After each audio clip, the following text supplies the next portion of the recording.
오늘 진짜 중요한 강의이기 때문에 늘 중요하지만 오늘은 더 특별히 중요하기 때문에 오늘 빠지면 큰일 나요.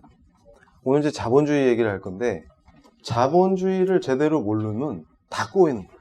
그러니까 우리가 얘기하는 민주주의, 그 다음에 우리가 얘기하는 법칙 이런 게 제대로 다 정착이 되려면 자본주의를 이해해야 돼요. 이 교회도 정상적인 교회가 되려면 자본주의를 이해해야 돼요. 그래서 제가 그 부산 PLI 강의하려고 택시 탔더니 기사님이 요즘 유튜브에서 은혜 받는 분이 나타나셨는데 그래서 난 난 줄 알고 되게 좋아하다가 내가 아니었어. 그러면서 무소유를 실천하는 분이 나타나갖고 너무 은혜를 받는데 그래가지고 그냥 법정 스님 얘기하시나? 근데 그게 아니야. 그러니까 깜짝 놀랐어요. 무소유를 실천하는 사람이 좋은 크리스찬이에요? 이게 뭐야 이게 도대체 어떻게 된 거야? 그러면서 또 제가 뭘 봤냐면 어디서 이렇게 글을 읽다가 이 교계에서 유명한 분인데 교회가 자본주의화되고 있다 이렇게 비판을 하셨더라고요. 좀 레프트에 계신 분인데 그래서 제가 충격을 받았어요. 자본주의가 교회에서 나온 거지 교회가 자본주의화된다고? 그게 뭔 말이야 도대체? 그러니까 이분은 물신주의하고 자본주의도 구분을 못해요. 그러니까 그게 무슨 얘기냐면 크리스찬들이 주도해서 건전한 자본주의를 이끌어 나가야 되는데 크리스찬 본인이 자본주의가 뭔지를 모르는데 어떻게 이끌어요? 그러니까 망하는 거야. 그러니까 가짜들이 설치고 심지어는 교회에 파고 들어와가지고 아니 자본주의가 교회에서 나왔는데 반자본주의적인 게 교회랑 양립이 돼요? 그래서 내가 도대체 이게 무슨 일인가? 그래서 고민하다가 생각한 게 뭐냐면 우리의 적은 예전에 제가 국제회의할 때도 얘기했지만 중국 공산당만 우리 적이 아니고 무지가 우리 적이에요. 무지가. 제가 생각할 때 맨날 이 총체적인 무지의 본질이 뭘까? 그래서 대학 진학률이 80%가 넘는 나라에서 무지가 폭발하는 이유가 뭘까? 그래가지고 이게 제가 내린 결론이 뭐냐면 대학을 다닌다의 의미가 왕복의 의미가 돼요. 집과 대학을 왔다 갔다. 교회를 다닌다의 의미가 집과 교회를 왔다 갔다 해요. 왜 다니는지, 뭘 믿는지, 뭘 해야 되는지 몰라. 그러니까 무소유가 막 은혜를 받아? 아니 그럼 출가를 해야지. 출가를 해야지. 왜 교회는 왜 나와? 무소유인데. 그래서 충격을 받았는데 또 여러분 그거 아세요? 제가 그거 전문가를 했잖아. 유교적인 거 뽑아내는 거. 그래서 보니까 교회 안에서 유교가 승해. 그러니까 자기는 교인인데 하는 짓 보니까 유교도야. 깜짝 놀랐어요. 그러니까 심지어는 우리 집안 얘기를 해서 그러는데 워낙 콩가루라서 뭐 얘기해도 괜찮아요. 내가 제일 늦게 믿었는데 작은 아버지들이 먼저 개종해서 교회에 다 등록하신 분들이었는데 연차도 높아. 교회 다닌지. 근데 우리 아버지 장례를 하는데 나하고 충돌해. 왠지 아세요? 유교적 마인드를 갖고 있어. 그러니까 제가 그때 충격을 받은 게 뭐냐면 교회 등록한 유교도가 너무 많아. 근데 심지어는 여러분 유교가 얼마나 파워풀한지 압니까? 조계종도 매우 유교적이에요. 옛날에 제가 그쪽에 있을 때는 그걸 비판했다고. 아니 정통 불교를 해야지 왜 유교적으로 합니까? 이러면 싫어해요 스님들이. 근데 또 회심해갖고 교회에 들어오니까 교회가 유교판이야 또. 이게 어떻게 된 거야? 그만큼 유교가 질기고 생명력이 강력하다는 거야. 우리 삶을 지배해요. 이게 어떻게 된 거야? 회심했다며. 근데 가만 보니까 유교인지 모르고 유교 짓을 해. 옛날에 국어학자 중에 유명한 분 누구 계셨지? 이희승 선생님 계시나? 근데 이 양반 수필 중에 딸깍발이라는 게 있죠. 딸깍발이가 뭐냐면 남학신을 신고 다녀요. 사시사철. 그래가지고 딸깍딸깍 거려가지고 딸깍발이. 근데 그분들이 어디 사시냐면 남산 밑에. 그게 뭘 의미냐면 이제 남인들이 집권에서 밀렸지. 그래가지고 남산 밑에 터를 잡고 그 동네가 그래서 필동이에요 지금도. 중부 필동이라 그래요. 그게 부필자거든. 그래서 모여가지고 하는 짓이 뭐냐면 자활 이러면서 맨날 뭐 제대로 공부도 안 하면서 공부하는 척 한다고. 그러면 생계를 누가 담당하냐면 부인들이. 그러니까 여성들이 빨리 죽어요. 수명이 짧아. 그러니까 온갖 삭바느질에 남의 집 일에 뭐 온갖 고통을 당하는 거지. 그러면 너는 뭐 하고? 그랬더니 자활. 선비가 어떻게 일을 해? 있다고 생각을 하는 거예요. 그래서 깜짝 놀랐어. 그래가지고 보니까 교회에도 그런 게 만연해 있다. 이게 뭔 짓거리야. 근데 우리가 완전히 이 정통 칼빈적인 사유를 하면 그거는 완전히 해서는 안 된 쓰레기 짓이에요. 그게. 절대 있을 수 없는 일이에요. 그러니까 경제관이 뭔지 자본주의가 뭔지 모르니까 자본주의는 사악한 거, 물신주의 뭐 이렇게 막 연결해갖고 다 나쁜 거 이렇게 얘기한다고. 그거는 망가진 자본주의를 갖고 얘기하는 거지. 그럼 자본주의 본질이 뭐냐 그랬더니 어디서 나냐더니 프로테스탄트 윤리에서 나왔대. 그래서 오늘 배울 건 뭐냐면 막스 베버가 설명한 자본주의 정신이 뭐냐. 이게 어디서 나왔냐 했더니 우리 기독교에서 나온 거야. 탁월한 세계가 열린다. 그러니까 왜 유교도 짓을 하고 앉아서. 딸깍바리가 우리가 추구하는 거예요? 무소유? 그럼 법정 스님을 하지 왜? 그런 정신 나간 짓거리들을 오늘 완전히 싹 쓸어버린다. 오늘 이걸 제대로 한번 배워보면 이런 거예요. 이분이 막스 베버인데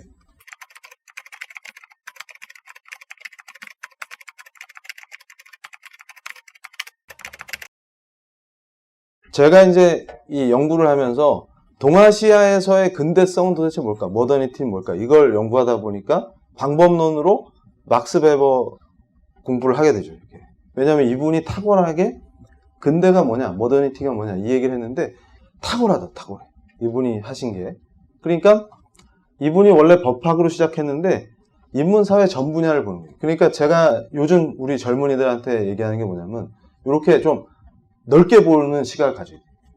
넓게 보는. 그러니까 이분이 아주 탁월하게 연구를 하셨는데 여러 번역서들이 나와 있는데 내가 좋아하는 게 요 번역서예요. 요게 번역을 잘했어. 그래가지고 요게 베버가 말이죠. 만만한 분이 아닌 게 이 칼빈이 얘기한 거를 정리를 딱딱 해놓으셔갖고 요거를 보면은 칼빈의 사상을 또 확실히 이해할 수가 있어요. 왜냐하면 이 베버가 이해한 걸 정리해놓은 게 탁월하니까 쏙쏙 들어와요, 머리에. 그러니까 예를 들어서 예정론 그러면 뭔지도 모르고 싫어. 막. 그래서 예정되면 그러면 우리가 이 짓을 왜 하는겨? 다 예정되는데 이러면서 그걸 막 숙명론으로 받아들이고 이상한 짓들을 해. 근데 베버 책을 보면은 이해가 빨리 돼요. 아, 이래서 예정론이 중요하구나. 이렇게 이해가 돼요. 그러니까 매우 탁월하죠. 그러니까 소명과 예정, 요게 투탑이야. 요게 근대 자본주의 세계를 여는 핵심이었다. 그러니까 제가 예전에 예수님 만나기 전에 베버를 통해서 다 공부를 하고 있었어. 그러니까 베버가 인용한 거 찾아보면 되잖아. 그러면 이 베버 정리를 딱 공부한 다음에 그 영국의 유명한 기든스 이런 친구 분석하고는 게임이 안 돼요. 베버가 워낙 탁월해서 훨씬 앞에 얘기를 했잖아요. 그러니까 기든스가 정치적으로 제3의 길 이런 거 얘기하는 게 뻘소리라는 게 그냥 이해가 돼요. 왜냐면 베버를 제대로 이해하면. 그래서 칼빈이 이렇게 위대한 분이었구나 안단 말이죠. 그런데 안 믿는 사회주의 불교도도 이해를 하는데 회심하고 교회에 딱 왔는데 간판은 장로교회, 간판은. 들어와 보면 다 제정신이 아니에요. 그래서 뭐 딸깍바리를 하고 앉아있고 막. 그래가지고 헐 이렇게 되는 거예요. 그래서 오늘 잘 오셨어요. 이제 제정신 탑재. 그래서 제가 한국에서 깨달은 것 중에 하나가 뭐냐면 한국은 개념을 무시합니다. 네, 조금 있다가도 얘기를 할 건데 개념을 무시하니까 개념을 체계화시키지 못하고 감으로 해 모든 걸. 그러니까 장로교가 뭐야? 그러면 몰라. 개념이 없어. 그러니까 감으로 장로교를 하고 감리교도 감으로 하고 막 이러는 거야.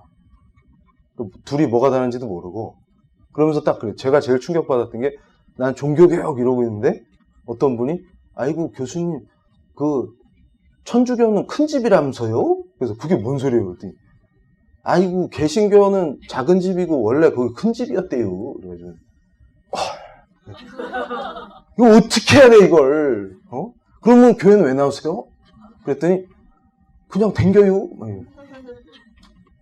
그냥 댕겨요. 그러면 그러니까 대학도 그냥 댕기고 교회도 그냥 댕기고 그러니까 대한민국이 입구골이 되는 거예요. 그랬구나.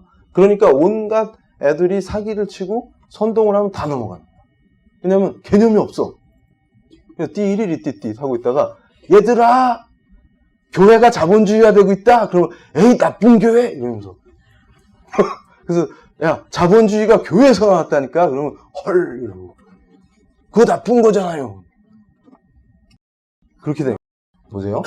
17세기에 칼빈을 기반으로 청교도들이 등장하는데 일하지 않은 자 먹지도 말라. 이 얘기 누가 한 줄 알아요? 리차드 백스터라는 분이 청교도의 뛰어난 리더셨어요. 이분이 한 얘기예요. 이게 딱 청교도를 말해주는 거예요. 야, 너 일하기 싫냐? 그럼 먹지 마. 그러니까 제가 회심한 뒤에 대학에서 보직을 할 때 뭐에 중점을 뒀냐면 그거예요. 여러분 보세요. 지역에 괜찮은 중소기업들이 있었어요. 그러니까 기술이 탁월하다든지 뭐 등등등. 근데 우리 학생들은 몰라. 정보가. 그러니까 구직 사이트 들어가면 이 회사는 겉으로는 뻔질하는데 뭐 비전이 없어. 근데 이 회사는 채무가 많어. 근데 이게 괜찮은 회사예요. 왜냐하면 기술 개발 투자를 많이 하는 회사야. 그러니까 지금은 채무가 큰 것 같은데 알고 보면 이 대박나는 회사거든. 근데 그런 걸 학생들이 알 수가 없잖아요. 그래가지고 제가 경총의 그 임원들하고 회장님하고 대화하면서 뭘 딱 아이디어를 얻었냐면 이거를 정확한 정보를 주고 매칭시키자. 그러니까 동아리처럼 만들어갖고 기업들이랑 붙여주는 거야. 그러면 애들이 선택하면 기업도 걔들을 뽑을 수가 있잖아요. 그러니까 이게 이상한 나라가 돼 있는 게 아니 회사는 사람이 없고 애들이 취직을 못해. 그래가지고 이걸 캠퍼스에 모여 이래가지고 이걸 해결하자 이래가지고 우리 과 애들도 막 취직했어. 그랬더니 그걸 막 비판하는 거야.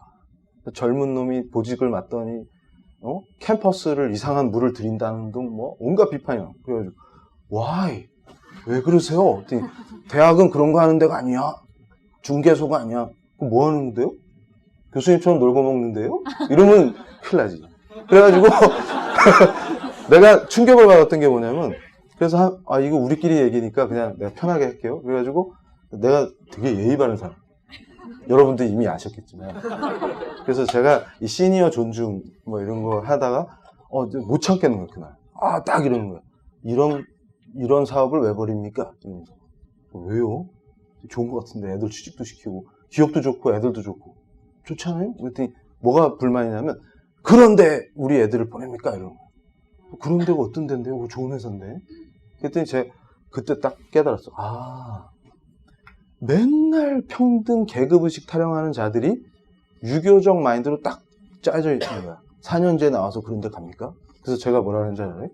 30살 넘어서 아버지한테 용돈 받는 건 안 창피한데 땀 흘려 일하는 걸 창피하게 여기는 그 썩어 빠진 정신부터 고쳐야 됩니다. 제가 그랬어요. 내 말 틀렸어요? 썩어 빠진 정신 상태. 입만 열면 뭐 개혁이 어쩌고 뭐 어쩌고 하는데 산업공상이야. 산업공상. 땀 흘리면 안 돼? 그럼 사우나는 왜 가? 그러면서 맨날 사우나에 앉아있어. 그러니까 오늘 잘 들으세요. 우리가 신앙을 제대로 갖고 있으면 아버지한테 용돈 받는 게 창피한 거야. 나이 들어가지고. 땀 흘려 일하는 게 창피한 게 아니고. 그래서 제가 학생들 정신 교육을 다시 시켰는데 뭐냐면 예를 들어서 직업 자체를 가지고 부끄러워하는 미친 짓거리를 하지 마라. 그러니까 만약에 제대로 된 신앙을 갖고 있다면 뭐가 창피한 거예요? 예를 들면 옛날에 우리 어릴 때 왜 누구네 아버지는 똥퍼요? 막 이러잖아요. 그러니까 그게 왜 그러냐면 직업으로 사람을 놀리는 것 자체가 저급한 거예요. 근데 그게 얘네들 종교개혁의 전통, 칼빈주의 전통이 있는 지역에서는 그런 게 없어요. 당당하거든. 그러니까 굴뚝청소부나 변호사나 교수나 근데 뭘 창피하냐면 똥 푸는 게 창피한 게 아니라 똥을 잘 못 퍼. 그러니까 똥퍼로 영업을 하려면 똥을 깔끔하게 잘 퍼야 돼요. 신속하게. 그것도 냄새가 안 퍼지게. 이게 끝내주는 거죠. 그러면 이분이 존경받는 똥퍼야. 그러니까 똥퍼로 놀릴 수가 없어요. 그러니까 누구네 아버지는 똥을 잘 못 퍼요. 이러면 욕이 되지만 똥 푸는 건 욕이 안 돼요. 제 얘기는 뭐냐면 교수라고 똥폼 잡는데 연구도 못하고 학교에 기여도 못하면서 월급만 타가 그게 부끄러운 거예요. 근데 한국에서는 거꾸로 어떻게 생각해? 내가 교수인데. 그래서 내가 하는 게 식충이. 그러니까 식량을 축내면 안 돼. 식량을 축내면. 우리가 방위제도를 없애면 안 되는 것이죠. 사실은. 대한민국 방위를 위해서. 얘들이 포로로 잡혀서 적의 군량미를 축내야 되거든. 이거 옛날 농담이라 별로 안 웃겨요. 그런데 이 역할을 자기 잡에서 하고 있으면 어떻게 해? 망하는 거지. 그래서 제가 보면 뭐냐면 일본 애들이 탁월한 게 뭐냐면 서양 흉내를 내는데 청교도들이 했던 이걸 흉내내는 거예요. 그러니까 뭔 얘기냐면 장인 정신의 원조가 어디서 나와? 청교도들한테도 이 근대 자본주의가 등장하는 이 라인에서 나온다니까요. 그러니까 일본 애들이 착각하는 게 뭐냐면 그 본질인 신앙을 배우려고 해야 되는데 겉모습만 따라해요. 근데 겉모습만 따라해도 훌륭해요. 장인 정신을 알아. 그러니까 전문가로서의 자세, 이게 원조가 어디냐 그러면 직업관, 그 다음에 경제생활의 본질을 바꿔놓은 게 이 개혁주의다. 칼빈이다. 굉장히 위대하다. 그래서 제가 완전히 다른 인간이 나왔네? 이게 깜짝 놀랐다. 이게 모던하다는 게 어떤 거냐 그러면 새로운 인간이 돼버리는 거예요. 그러니까 그 이전에 있었던 모든 경제관이나 직업관을 싹 날려버렸다. 이게 모던한 세계를 만들어낸 거예요. 새 인간이 나타난 거죠. 그래서 제가 항상 강조하는 게 뭐냐면 이게 진짜 진보였다. 그러니까 진보라고 주장하는 좌파들은 퇴보고 걔들은 거꾸로 망한 길을 가자는 거고 우리는 뭐예요? 이미 한 인간이 얼마나 훌륭한 인간이 될 수 있는지를 길을 보여준 그 길을 가자는 거예요. 그래가지고 일 안 하는 놈 먹지도 마. 그래가지고 이걸 제가 학생들한테 엄청 주입시켰어요. 청교도 정신을. 그때 애들이 변한. 이런 게 중요한 거예요. 그러니까 보세요. 즉흥적이고 무계획적인 노동을 싫어합니다. 그래서 제가 그 일본에서 비지팅 프로페서 할 때 그 대학원생 중에 어떤 애가 그 요새 후리타가 유행해. 후리타. 후리타 알아? 후리타? 그게 뭐냐면 알바로 사는 거예요. 알바몬 이래가지고 거기는 이제 페이가 좋으니까 알바 세탕 뛰면은 회사 생활하는 것보다 나아요. 근데 뭐냐면 회사는 인간관계 피곤해. 그리고 뭐도 해야 되고 막 복잡해. 근데 알바는 깔끔하게 시간당 일만 딱 하면 되잖아. 그래가지고 젊은이들이 명문대학 나와가지고 후리타 생활을 해요. 그래가지고 나한테 어떤 애가 그런 거예요. 교수님 저도 그럴랍니다. 그럼 대학원은 왜 다녀? 어? 좋은데 취직해갖고 기여를 해야지. 막 그러면서 내가 절대 안 된다. 그러면서 이 얘기를 해줬다. 직업을 통해서 체계적이고 합리적으로 행하는 노동으로 가야 된다. 그러니까 뭐냐면 직업을 함부로 정하는 것도 아니고 어렸을 때부터 나의 소질이 뭘까 이런 걸 하면서 잘 정해야 돼. 그래갖고 체계적으로 가야 돼. 그러면서 뭘 하냐면 부 자체를 추구하는 게 아니라 부의 축적을 통해서 하나님 나라의 건설에 기여하는 겁니다. 그래서 빈곤과 결핍이 전지전능한 하나님을 욕되게 할 거예요. 그래가지고 지금 한국에서 떠드는 딸깍바리 추종자 교인들은 이상 세계가 어디야? 캄보디아야? 북한이야? 하나님이 엄청 기뻐하시겠네. 캄보디아를 보면서. 제정신을 찾아야 돼. 그러면서 부의 축적은 하나님의 더 큰 영광을 위하여. 그래서 요 라틴어로 정리한다. In maiorem Dei gloria. 그러니까 부 자체가 나쁜 게 아니고 부가 목적이 되면 안 돼. 그런 물신이 돼. 그러니까 무슨 얘기냐면 우리를 해방시켜 주신 분이 누구예요? 예수님이잖아. 그러니까 돈의 종로로 타고 뭐의 종로로 타고 여기서 풀어주셨는데 돈의 종로로 타면 안 되지. 그러니까 방향이 다른 거예요. 부를 경시하는 게 아니라 부 자체가 목적이 되면 안 되는 거지. 그러니까 부를 축적하는 거는 우리한테 중요한 건데 왜 축적해야 되냐면 하나님의 더 큰 영광을 위해서 축적해야 돼요.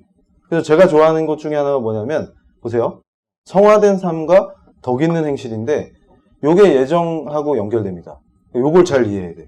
그러니까 무슨 얘기냐면 덕 있는 행실이 죄성을 지닌 인간한테 매우 어려워요. 이게 2부 강의 때 애덤 스미스 얘기를 할 거거든요. 그대로 연결돼요. 이 정신이. 그러니까 인간은 이기적이고 나쁜 놈들이 맞아요. 이게 개혁주의가 진짜 탁월하다. 이걸 어떻게 깨달았냐면 조선정치사 연구를 해보잖아요. 그럼 그대로 알 수 있어요.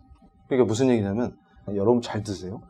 우리 신앙인들은 그 지긋지긋한 조선을 머리에서 지워 제발. 나라가 이 꼴이 되는 것 중에 하나가 뭔지 아세요? 정치의식 조선이야. 아직도 정치의식 조선, 경제의식 조선 다 조선이야. 그러니까 딸깍바리가 멋있지. 그건 거짓입니다. 그냥. 아니 부인한테 생계를 다 맡겨놓고 지는 책 보고 그 책이 눈에 들어와? 그러면 청교도가 보면 뭐예요? 책 모서리로 빡치는 정신 차려. 나가서 땀 흘려서 돈을 벌어야지. 그래서 가족을 부양해야지. 그게 뭔 짓거리야 그게. 그러니까 여자들이 빨리 죽잖아요. 근데 이제 건국 타령할 때 내가 아주 쓰러질 뻔한 게 뭐예요? 한겨레 애들이 맨날 하는 얘기가 뭐 마늘 먹고 뭘 공화국을 세워? 어? 곰이 마늘 먹고 공화국을 세워? 어? 21세기에 그 짓거리를 하거든요. 건국이라는 말을 쓰면 안 된다. 또 어떤 할아버지가 부르르 떨면서 인터뷰를 해. 붓글씨 쓰면서 우리는 단군이 건국을 했다. 이러면서. 그러면서 뭐 고려는 건국했다대? 조선도 건국하고? 근데 대한민국은 건국하면 안 되네? 리퍼블릭인데? 근데 돈 봐, 돈. 어? 누가 나와? 그럼 맨날 할아버지. 유교 할아버지. 뭐야 이게? 그래서 제가 그랬어요. 야, 돈에 나오는 할아버지 끝내주지. 율곡 선생님 끝내주죠. 태계 선생님 끝내주지. 근데 그런 끝내주는 분들이 제야에만 있었던 게 아니고 집권을 했잖아. 근데 왜 망했어? 왜 망했어? 그걸 조사해와. 그럼 애들이 큰일 나는 거야. 아, 또 교수님 이 수업 듣지 말걸 말면서. 수강 정정할 때 지나는데. 그래서 헐. 그래서 불길했어. 그랬는데 답이 뭐예요? 애들이 막 뭘 제시한다고? 근데 천재가 하나 있었어, 우리 학교에. 걔가 딱 뭐라고 했냐면 사람을 몰라도 너무 몰라. 이게 답이. 한 줄 딱 썼어. 그래가지고 넌 천재다. 그래서 걔한테 면담을 요청했어. 그랬더니 얘 날 피해 다니. 야단치는 줄 알고. 근데 내가 A뿔 줬거든? 사람을 몰라. 이게 답이에요. 뭐냐면 애덤 스미스가 뭐라 그랬어요? 사람은 이기적 존재라 그랬지? 그러니까 우린 사람이 어떤 존재인지 알아. 전적 부패. Total depravity. 여기서 시작. 내가 딱 회심하면서 Total depravity. 우린 전적 부패야. 사람을 너무 잘 알아. 어떤 인간인지 알아. 난 쓰레기거든? 그럼 자학하지 마세요. 그런데 나 쓰레기 맞는데. 그러니까 모든 게 은혜야. 여기서 출발해. 끝내준다. 그러니까 종교개혁의 전통 있는 지역의 정치가 나이스한 거예요. 경제가 정상화돼. 왜냐하면 인간이 누군지 아는 데서 출발하거든요. 그러니까 마르크스주의자들이 맨날 떠드는 게 뭐야? 니들은 전제 자체가 틀렸다. 틀려먹었다. 인간이 어떤 존재인지에서 출발해야 정상적인 얘기를 할 수 있는 거예요. 그러니까 탁월한 게 뭐냐면 인간이 이기적이고 쓰레기인데 어떻게 덕 있는 행실을 보여줄 수가 있냐. 이게 불가능하다. 그런데 덕 있는 행실로 예정된 구원을 못 바꿔. 이론적으로. 칼빈주의는. 그러니까 내가 오늘부터 결심했어. 그래, 결심했어. 그래가지고 외식하는 인간이 돼야지. 그래봤자 얼마 못 가요. 그냥 외식도 아무나 할 수 있어. 프로 외식러들이 있어. 근데 그건 좀처럼 도달하기 힘든 경지야. 그것도 나중엔 자기까지 속여야 돼. 그 경지에 가려면 차라리 참신앙으로 가는 게 더 빨라. 근데 어려워. 매우 어려워. 그러니까 뭐냐면 지속적으로 덕 있는 행실을 유지하는 자가 하나님의 은혜와 역사 없이는 불가능. 이게 그냥 필이 확 온. 그러니까 뭐냐면 은혜 안에 있어야 이게 지속돼. 외식도 한계를 느껴.